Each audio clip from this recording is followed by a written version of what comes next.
Pessoal, prepare-se para uma revelação chocante e muito tensa. Um médico faz uma revelação que vai abalar todo o cenário político brasileiro. Foi descoberto um câncer linfático em um dos maiores nomes da história do PT.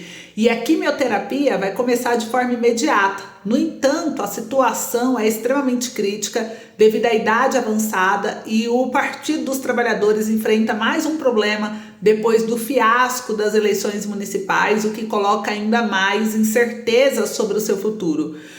Enquanto isso, o ex-governador, o Geraldo Alckmin, ele já foi escalado para assumir uma importante missão internacional no lugar do presidente, enquanto Lula enfrenta mais uma batalha pela saúde após retornar ao médico para novos exames e um importante procedimento. Em meio a tudo isso, uma guerra interna entre a Gleice Hoffmann e o Alexandre Padilha demonstra mais ainda toda a fraqueza que assoalha ali, o PT. Mas não para por aí não, gente, tem muito mais. Nos bastidores do partido, a situação é mais tensa ainda e um complô cresce silenciosamente contra a Janja, a primeira-dama, intensificando o clima de crise e desespero. A esquerda, que já está em um verdadeiro caos, vê sua base se desintegrando com seguidos desafios e pressões internas. Enquanto isso, o STF segue derrubando o trabalho da Lava Jato, liberando figuras públicas acusadas de corrupção e alimentando uma onda de indignação no país. Agora é com vocês. Deixa o seu like já aí no vídeo para ajudar nosso trabalho, inscreva-se no canal, compartilhe esse vídeo para levar a verdade a todas as pessoas que você conhece. Queremos saber, vocês acham que a esquerda tem alguma chance de se recuperar após o fiasco das eleições municipais e essa guerra interna que assola aí o partido? Deixa sua opinião que eu quero saber. E agora vamos aqui para a primeira matéria que saiu na Folha de São Paulo, gente, porque o Brasil se tornou um palco vergonhoso onde o crime compensa. Mas não é para qualquer um, não. Apenas quem tem influência e poder pode usufruir de um sistema que, ao invés de punir, premia quem desvia, corrompe e abusa da confiança da população. Esse é o país onde políticos envolvidos em escândalos milionários de corrupção, lavagem de dinheiro e rachadinhas conseguem continuar a vida pública, muitos voltando, inclusive, ao cenário eleitoral como se nada tivesse acontecido. Olha só, saiu na Folha de São Paulo. Decisão do STF chancela retorno de Pezão ao poder 6 anos após prisão. É isso mesmo, gente. A segunda turma do Supremo suspendeu decisão da Justiça Carioca que tornou o ex-governador inelegível. Então, quase 6 anos após o pesadelo político que culminou em uma prisão em fim de mandato, Luiz Fernando Pezão, do MDB, se recupera do tombo e encerra o período eleitoral com pontos ganhos rumo à sua reconstrução da vida pública. A segunda turma do STF confirmou a decisão do ministro André Mendonça, de 3 de outubro, que devolveu ao ex-governador do Rio de Janeiro seus direitos políticos. Pezão foi eleito prefeito de Piraí, Rio de Janeiro, 3 dias depois, marcando seu retorno a um cargo eletivo desde seu afastamento do Palácio Guanabara em 2018. A decisão referendada na sexta-feira do dia 25 de outubro é unânime e suspende a decisão do TJ do Rio de Janeiro, que é o Tribunal de Justiça do Rio de Janeiro, de 2019, que havia retirado os direitos políticos de Pezão até 2027.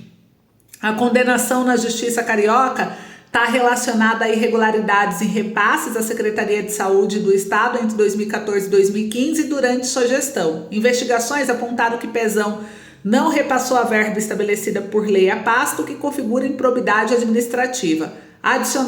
Adicionalmente, diz na matéria, pesa contra ele a acusação de integrar um esquema de corrupção durante o governo do Sérgio Cabral. A segunda turma do STF, então, responsável pela decisão favorável ao ex-governador, é formada pelos ministros Edson Fachin, que é o presidente, o Gilmar Mendes e o Dias, Nunes Marques e André Mendonça, esse último relator do caso. E o Pezão ganha fôlego graças às decisões recentes do judiciário. O ex-titular do Palácio Guanabara, que chegou a ser condenado a mais de 98 anos de prisão, decisão revertida em abril do ano passado, tem sinal verde para assumir a cadeira conquistada em Piraí, onde obteve 10.714 votos, ou seja, 58,58% do total. Seu adversário, Arthur Tuca, do PRD, obteve pouco mais de 7.500 votos, 41%. E Desimpedido, Pezão segue para seu terceiro mandato na cidade de pouco mais de 27 mil habitantes, lugar onde ascendeu na política estadual. Então, gente, na reclamação enviada ao STF, a defesa de Pezão argumenta que a decisão do Tribunal de Justiça do Rio contraria a liminar do ministro Gilmar Mendes na ADI 6678, que afastou a suspensão dos direitos políticos prevista na Lei de Improbidade Administrativa em atos culposos em que não há intenção de causar danos aos cofres públicos. Então, ela beneficia o governador e após a condenação dele. E não é só isso não, né, gente? A gente viu aqui que o ex-governador também, o STF descondena o José Dirceu na Lava Jato. O governo ainda se questiona por que a população se cansou da esquerda, né? O ex-governador condenado por corrupção volta a ser elegível, ele inclusive ganhou eleição em uma cidade. Então, a gente olha tudo isso, tudo que ocorre no país, em um ambiente como esse, a impunidade não é só tolerada, ela é incentivada. A lei da ficha limpa foi criada para barrar esses criminosos de ocuparem cargos públicos. Em teoria, a lei impede que políticos condenados em segunda instância concorram nas eleições. No entanto, na prática, vemos figuras marcadas por processos e escândalos contornando as restrições com brechas, acordos, manobras jurídicas que só quem tem poder consegue fazer. A descondenação e anulação de processos viraram práticas corriqueiras, mantendo candidatos que deviam estar inelegíveis livres para disputar, manipular, perpetuar, né, seus esquemas no poder. E o impacto desse cenário, gente, é devastador.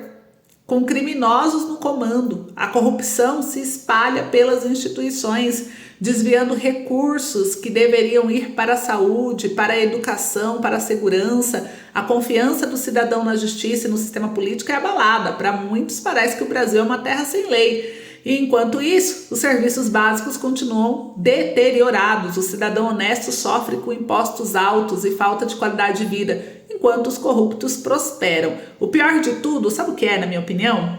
Eu não sei se você vai concordar. É que por mais desanimador que pareça, a responsabilidade também recai sobre a própria população, que muitas vezes elege esses políticos corruptos, mesmo sabendo dos seus antecedentes. O brasileiro se torna cúmplice involuntário quando escolhe fechar os olhos, acreditando em promessas vazias ou confiando cegamente em figuras que já traíram a confiança do público. Então essa atitude mantém a roda da impunidade girando e mostra que a mudança só virá quando a sociedade tomar consciência do poder do voto.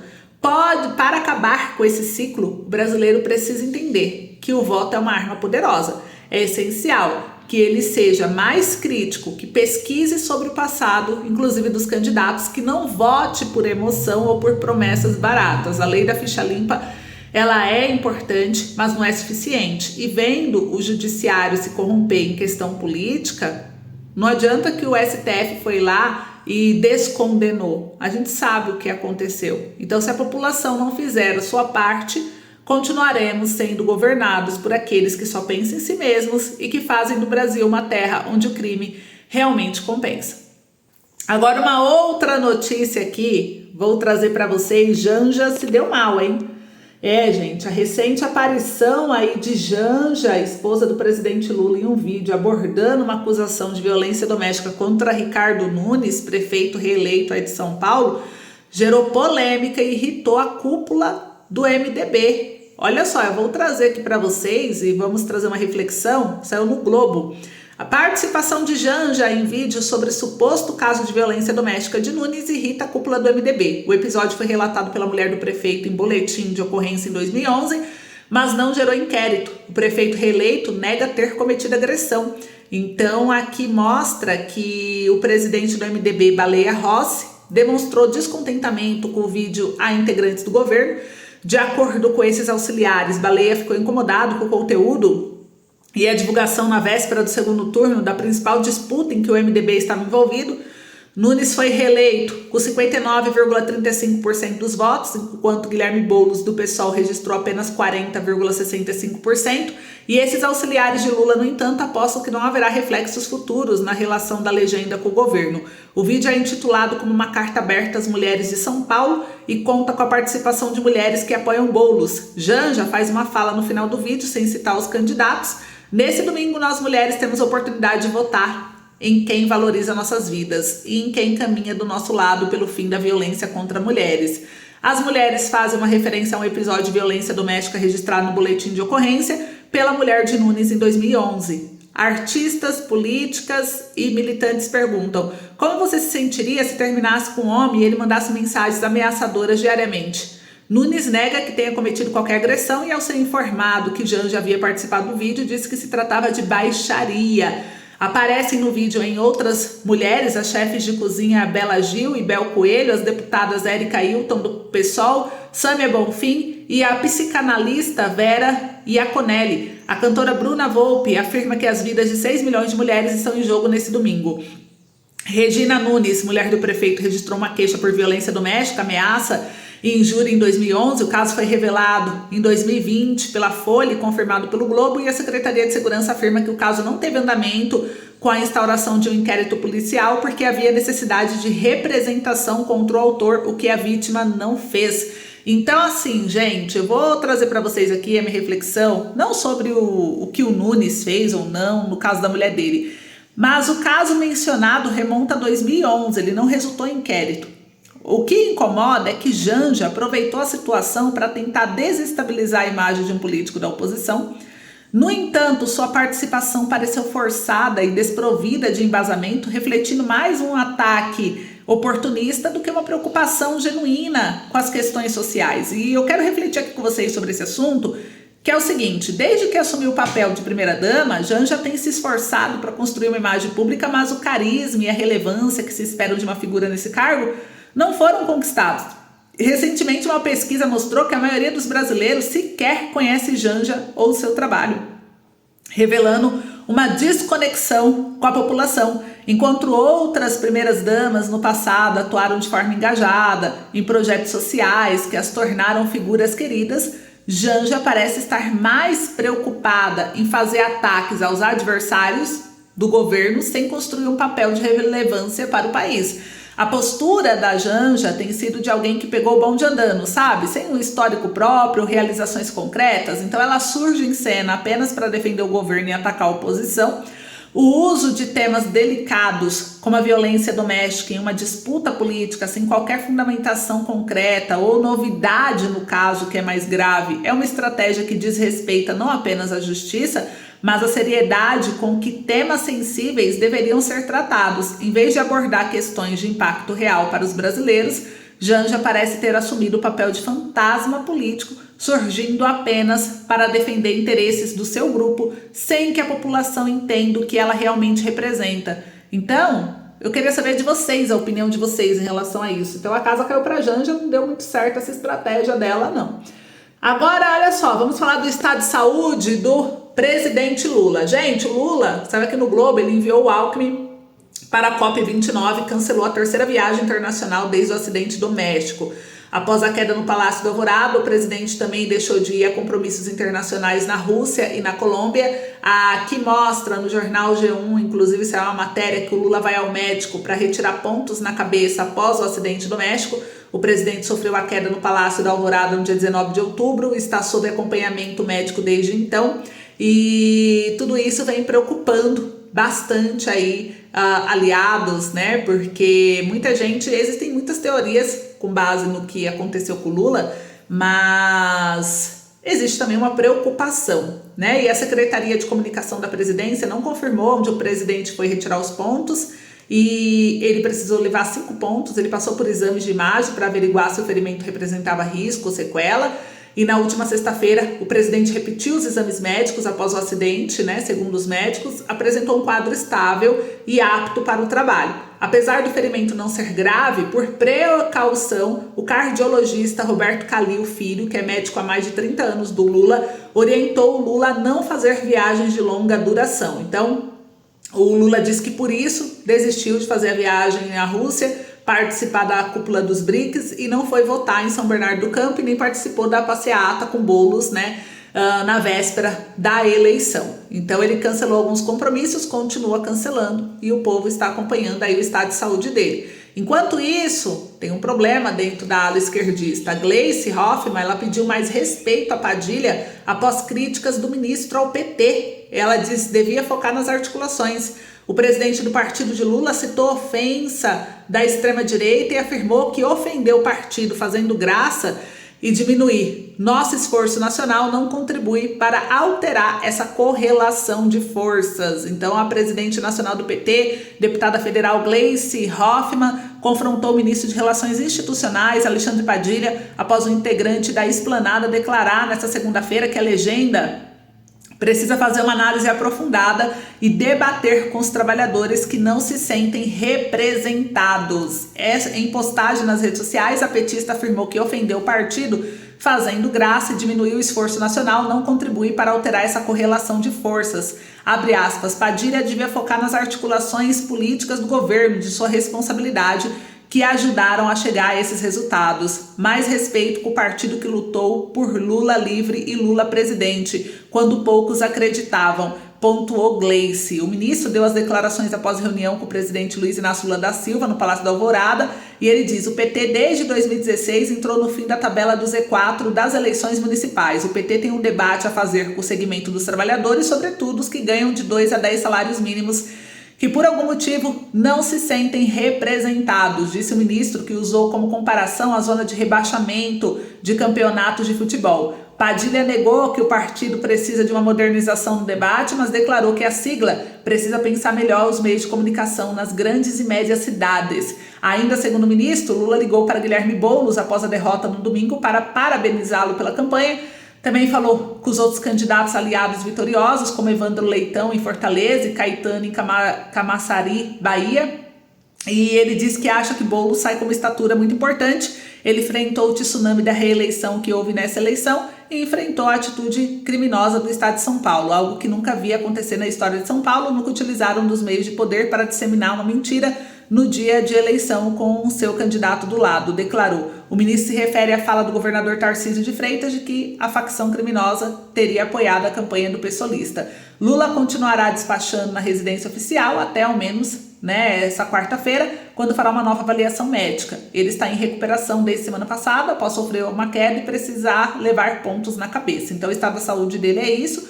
E enquanto isso, gente, uma situação grave de saúde em uma outra figura muito importante no PT, que é um câncer. O câncer do Eduardo Suplicy. Em um comunicado publicado nas redes sociais, Suplicy afirmou que recebeu o diagnóstico em julho e que já está fazendo um tratamento imunoquimioterápico para a doença. Gente, é isso mesmo, uma notícia triste, né? Porque a gente nunca deseja aí o mal para ninguém. E a gente viu aqui que o deputado Eduardo Suplicy anunciou nessa segunda-feira que está com câncer. Em um comunicado publicado nas redes sociais, ele afirmou que recebeu o diagnóstico em julho. Ele já está fazendo tratamento de quimioterapia, ele diz que continua as atividades da Assembleia e as aulas de ginástica. Felizmente, os exames já apresentaram bons resultados. Por recomendação médica, ele diz que está com atividades públicas restritas por causa da baixa imunidade e agradeceu o apoio e orações e energias positivas para que ele possa se recuperar o mais breve possível. Então, gente, mais um caso grave, né? De acordo com o Instituto Nacional do Câncer, esse câncer que ele tem é um tipo de câncer que tem origem nas células do sistema linfático e que se espalha de maneira não ordenada. Existem mais de 20 tipos diferentes desses linfomas, né? E o sistema linfático faz parte do sistema imunológico, tá bom, gente? E que ajuda o corpo a combater doenças. E como o tecido linfático é encontrado em todo o corpo, o linfoma pode começar em qualquer lugar, dificultando o diagnóstico. Essa doença pode atingir crianças, adolescentes e adultos, mas é mais comum em pessoas mais velhas. E o principal sintoma é o aumento de gânglios linfáticos, que se manifesta pelo surgimento de caroços em regiões como pescoço, virilha e axila, e outros sintomas podem incluir febre, suor noturno, tosse, coceira na pele e perda de peso. E entre as opções de tratamento estão a quimioterapia, imunoterapia, radioterapia, transplante de medula óssea E segundo informações da Associação Brasileira de Linfoma e Leucemia, as chances de cura são em média de 60% a 70%. Então foi uma notícia aí que pegou a esquerda de surpresa, porque uma doença grave dessa, né, em mais uma figura importante para a ala esquerdista aconteceu. Então muitas coisas estão abalando o partido, a gente fala que parece que é uma maldição, né? É muita coisa seguida acontecendo com o partido do PT. Então vamos ver o que vai acontecer. Os próximos capítulos estarei acompanhando tudo e trago para vocês. Então acompanhe o canal. É isso, um beijo, até logo.